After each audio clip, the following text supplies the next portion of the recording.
ጫት መቃም ስንፈተ ወሲብ ያመጣባችኋል ወይ የሚባለው ነገር ለመመለስ ምን ያክል ጊዜ ጫት ቅማችኋል የሚባለው ነገር ነው። ጫት ስንፈተ ወሲብ የሚመስሉ ነገሮችን የሚያመጡት ለረጅም ጊዜ መቃም ከተጀመረ በኋላ ነው። በመጀመሪያ ጫት መቃም ዶፓሚንን ያዛባል። ዶፓሚን ማለት ከነርቭ የሚለቀቁት ፈሳሾች ናቸውና ለግንኙነት ያላችሁን ፍላጎትና የስሜት መነሳሳቻችሁን ኮንትሮል የሚያደርገው ነው። እሱ ነገር በትክክል እንዳይለቀቅ ወይም ሰዓቱን ጠብቆ እንዳይለቀቅ ያደርጋል። ከዛ ከትንሽ ጊዜ በኋላ ደግሞ ሲጀመር ዶፓሚን የሚባለውን ነገር ሴንስ እንዳታደርጉት ወይም እየቀነሰ እንዲሄድ ያደርጋል ማለት ነው። ሁለተኛ ደግሞ ቴስቶስትሮንን ዝቅ ያደርጋል። ለረጅም ዓመት ጫት የሚቅሙ ሰዎች ቴስቶስትሮናቸው አነስተኛ ሊሆን ይችላል። ስለዚህ እሱ ደግሞ ለብልት አለመቆም ችግርና ለፍላጎት ማነስ ሊያጋልጣቸው ይችላል ማለት ነው። ሶስተኛው ደግሞ ደም ግፊትን ከፍ ያደርጋል እና ልብ ምትን ይጨምራል። ያ ነገር ብዙ ጊዜ ደም ግፊት ካለ በደም ስር ላይ ያሉ ነገሮች ስለሚፈጠሩ ለብልት አለመቆም ችግር ሊዳርጋቸው ይችላል። አራተኛ ደግሞ ደም ስሮች በጣም እንዲጠቡ ያደርጋቸዋል። ይህ ነገር ደግሞ ብልት አለመቆም ችግር እንዲፈጠር ያደርጋል። አምስተኛ ደግሞ እንቅልፍ ይበጠብጣል። በተለይ ደግሞ ጠዋት ላይ ብልት እንዲቆም ከተፈለገ ያልተቋረጠ ከ6 ሰዓት እስከ 8 ሰዓት እንቅልፍ ያስፈልገዋል አንድ ወንድ። ስለዚህ ጫት ደግሞ እንቅልፍን ስለሚከለክል ወይም እንቅልፍን ስለሚበጠብጥ ጠዋት ላይ ያለመቆም ነገሮች ይፈጠራል። ጫት እየቃማችሁ ስንፈተ ወሲብ በተለይ ደግሞ የብልት አለመቆም ችግርና የፍላጎት ማነስ እያጋጠማችሁ ከሆነ መታችሁ ቴስቶስትሮንና ሌሎች ሆርሞኖቻችሁን ቼክ አድርገን ለደም ስር የሚሆኑ መድኃኒቶችንም ልንሰጣችሁ እንችላለን። በማንኛውም ስንፈተ ወሲብ መታከም ከፈለጋችሁ ታች ባስቀመጥኩት ስልክ ቁጥር ከጠዋት 3 ሰዓት እስከ 12 ሰዓት ድረስ ብቻ በመደወል በአካል ለመምጣት ቀጠሮ ማስያዝ ትችላላችሁ። በሬ ሁል ጊዜ ክፍት ነው።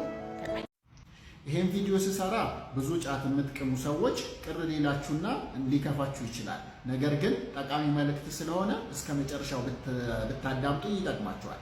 ጫት የሚቀሙት ብዙ ጊዜ ወጣቶች ናቸው። በአማካይ ከ25 እስከ 35 ያሉ ወጣቶች በብዛት ጫት ይቅማሉ። ከዛ ውጭ ያሉት አይቅሙ ማለት አይደለም። ከዛ በታችም ከዛ በላይ ይቅማሉ። በብዛት ግን ይሄ ነው ማለት ነው። እነዚህ ሰዎች ጫት በሚቅሙበት ጊዜ መጨረሻ ላይ አልኮል የመጠጣት ነገር ያሳያሉ ወይ ሲጋራ ያጨሳሉ። እነዚህ ነገሮች ደግሞ የታወቁ የጤና ጠንቆች ናቸው። ጫት በራሱ ጫት ብቻውን ራሱ እኔ እንኳን መጥተው እኔ ጋር ከሚነግሩኝ ሰዎች ተለቅ የሚሉ በተለይ እድሜያቸው ከ40 በላይ ከሆነ ጫት የቃሙለት የዘር ፈሳሽ ይወጣቸዋል። ነገር ግን ብልታቸው አይቆምላቸውም ለግንኙነት ጊዜ ማለት ነው። ፍላጎቱ ይጨምራል፣ ነገር ግን እቃው አይታዘዝም ማለት ነው። ስለዚህ አንደኛው ችግር ይሄን ያመጣባቸዋል ማለት ነው። ሁለተኛው ችግር ወጣቶቹ ደግሞ 25 እስከ 35 ያሉት ላይ ፍላጎታቸው በጣም ስለሚጨምር ፖርኖግራፊ እያዩ ግለ ወሲብ ይፈጽማሉ ማለት ነው። ይሄ ደግሞ በረጅም ጊዜ ሲቆይ እንደገና ቆይቶ ስንፈተ ወሲብ ያመጣባቸዋል ማለት ነው። እንደዚህ በተጨማሪ ጫት የሚቅሙ ሰዎች መጨረሻ ላይ አልኮል መጠቀም ይፈልጋሉ። አልኮል ሲጠቀሙ ደግሞ አደገኛ የጾታዊ ግንኙነት ያደርጋሉ። ለምሳሌ ኮንዶም በትክክል ሳይጠቀሙ ግንኙነት ማድረግ፣ መሸታ ቤት እየሄዱ ከኮሜርሻል ሴክስ ወርከርስ ጋር ግንኙነት ማድረግ፣ ካገኙት ሴት ጋር ግንኙነት ማድረግ፣ እንደዚሁ ባለትዳር ከነበሩ ከሌላ ሴት ጋር ግንኙነት የማድረግ እንትናቸው ይጨምራል ማለት ነው። እነዚህ ደግሞ በትዳር ላይ ላሉ ሰዎች ጓደኛ ላላቸው ሰዎች ግንኙነታቸው እንዲሻክርና ወደ መለያየትና ወደ መፋታት ሊያመራቸው ይችላል ማለት ነው። ጫት እንግዲህ በጣም በርካታ ጉዳቶች አሉት። ከገንዘብ ጀምሮ እስከ ጥርስ፣ ከዛ በጫት እስከ ማበድ አለ። በጣም ብዙ ጥናቶች ያሳያሉ። ጫት ለረጅም ጊዜ የሚቅሙ ሰዎች በከፍተኛ ዶዝ የሚቅሙ ሰዎች መጨረሻ ላይ ሳይኮፓት የሳይኮሎጂ ችግር ይኖርባቸዋል፣ እስከ እብደት ድረስ ያደርሳል ማለት ነው። አንድ የታወቀ ጥናት አለ ቡታጅራ ላይ ተጠና።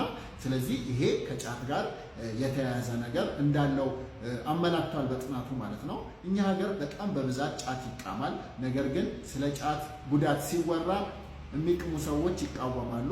የማይቅሙ ሰዎች ደግሞ ብዙም በሌላ ነገር ስለማየው እንዲያቆሙ ነው እንጂ ወይ እንዲቀንሱ እንዲያቆሙ መጨረሻ ላይ ነው ማድረግ ያለብን እንጂ እነሱም ያው በግል ስናገላቸው ወይ ስንጠላቸው ሳይሆን ይሄን ነገር አውቀው እነሱ ወደ ተሻለ ነገር እንዲመለሱ ማድረግ የተሻለ ነው ማለት ነው። በተለይ በግንኙነት ላይ የምትቸጋገሩ ወንዶች ጫት እንድታቆሙ በአንክሮት እመክራችኋለሁ ማለት ነው።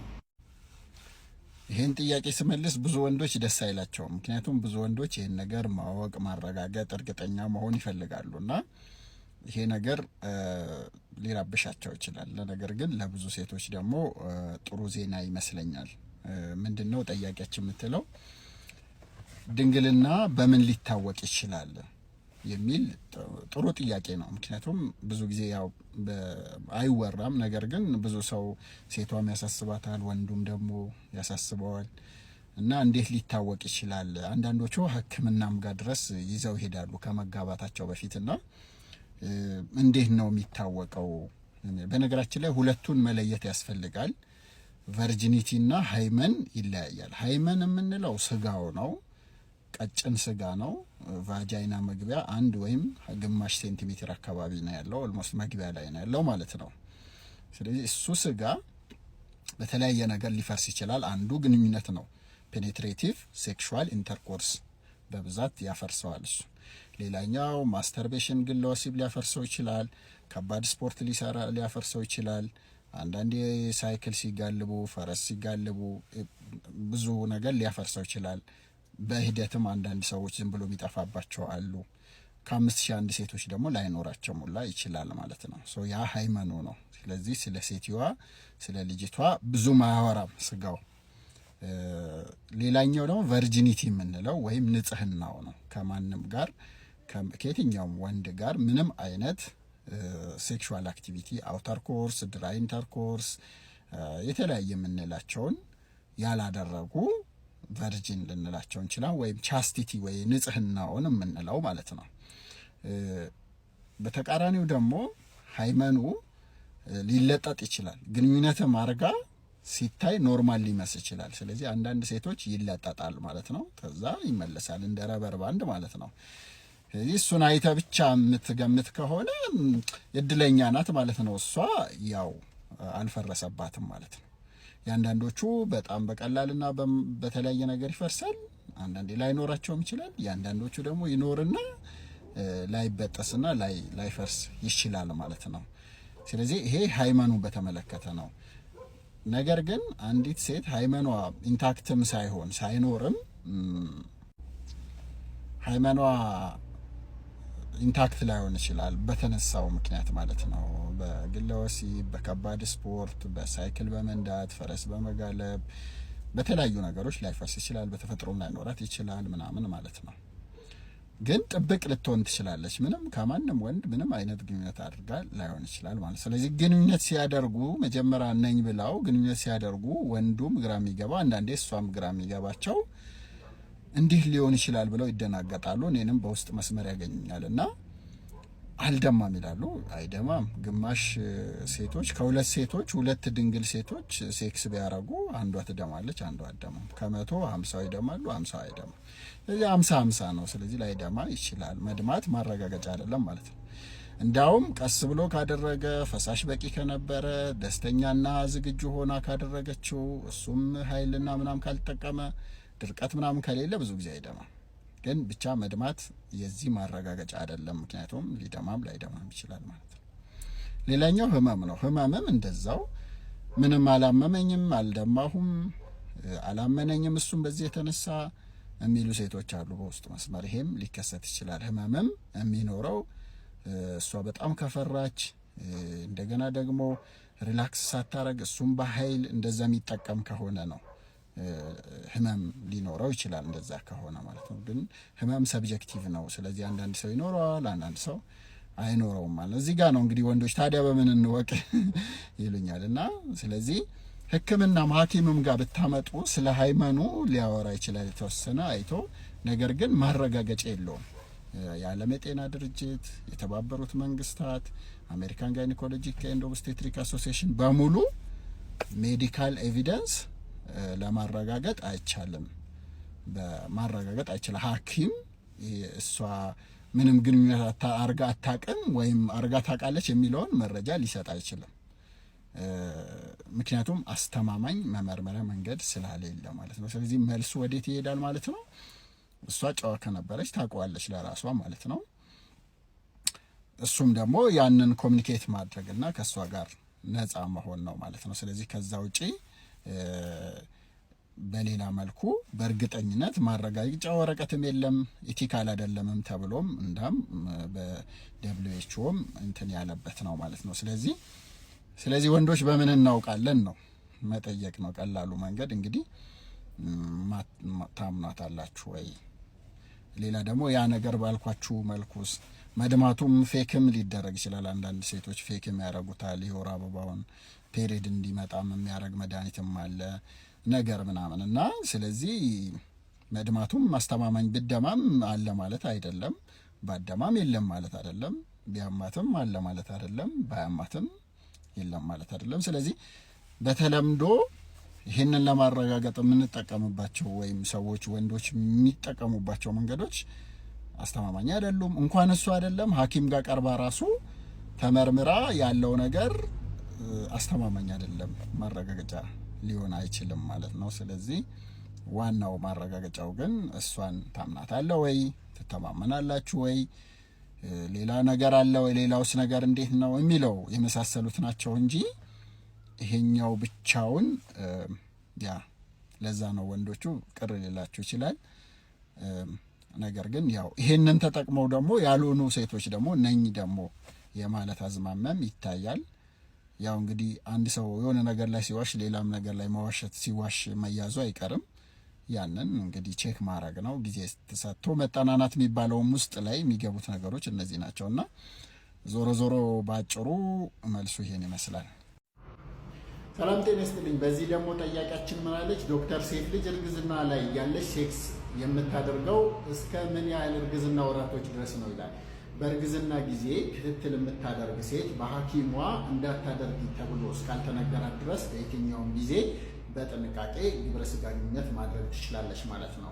በብዛት የጤና ተቋም ሄዳ ክትትል ስታደርግ እነዚህ 5 ነገሮች ካሉ ግንኙነት እንድታቆም ልትመከር ትችላለች። አንደኛው በእርግዝና ወቅት መድማት ካለ እና ምንጩም ካልታወቀ ግንኙነት እንድታቆም ሊነገራት ይችላል ማለት ነው። መድማት እያለ ግንኙነት እንዳታረግ ሊነገራት ይችላል ማለት ነው።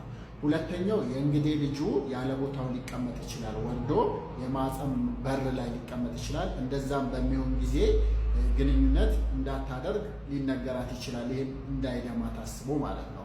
በሶስተኛ ደረጃ ደግሞ የእንሽርቷ ከፈሰሰ ኢንፌክሽን ሪስክ ስለሚጨምር በዛ ሰዓት ግንኙነት እንዳታደርግ ሊነገራት ይችላል ማለት ነው።